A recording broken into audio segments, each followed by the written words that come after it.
अंतर विधानसभा सीट पर उपचुनाव के ऐलान के साथ ही राजस्थान की सियासत में गर्मी बढ़ गई है। उपचुनाव की तारीख तय होते ही कांग्रेस ने 2 बार विधायक रह चुके प्रमोद जैन भाया को अपना प्रत्याशी घोषित कर दिया।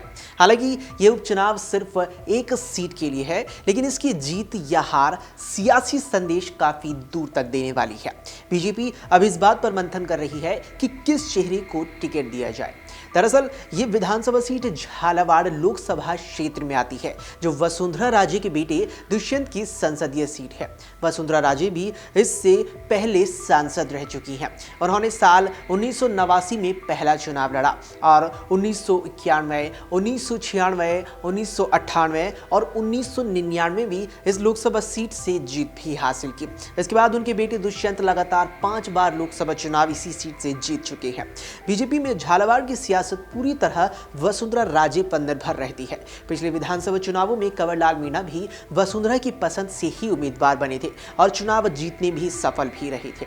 बताया जा रहा है कि कंवरलाल मीणा की सजा कम करवाने के लिए भी वसुंधरा राजे ने अपना प्रभाव इस्तेमाल किया था।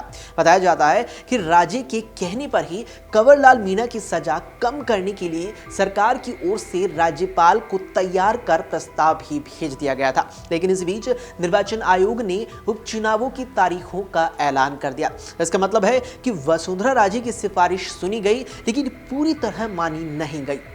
अब देखना यह है कि बीजेपी उपचुनावों के लिए टिकट घोषित करने में वसुंधरा राजे की सहमति लेती है या फिर नहीं।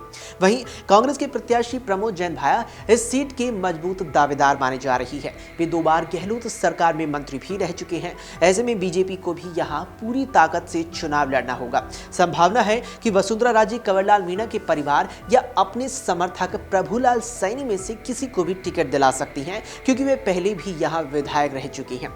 हालांकि बीते लोकसभा चुनाव और विधानसभा चुनावों में वसुंधरा राजे का राजनीतिक मंचों पर कम ही प्रभाव देखने को मिला, लेकिन पिछले कुछ महीनों में उनके राजस्थान दौरे और प्रधानमंत्री नरेंद्र मोदी के बांसवाड़ा में उनके साथ सहज बातचीत को देखकर लगता है कि बीजेपी में उनका वनवास काल खत्म हो चुका है और अब वे फिर से पार्टी में सक्रिय भूमिका भी निभा रही हैं।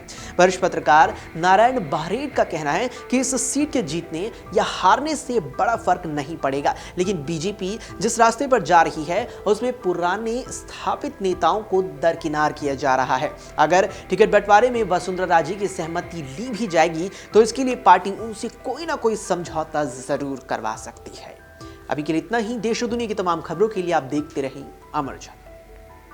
अगर आप ये वीडियो YouTube पर देख रहे हैं तो हमारे चैनल को सब्सक्राइब कर बेल आइकन दबाएं और Facebook पर देख रहे हैं तो हमारे पेज को लाइक करें।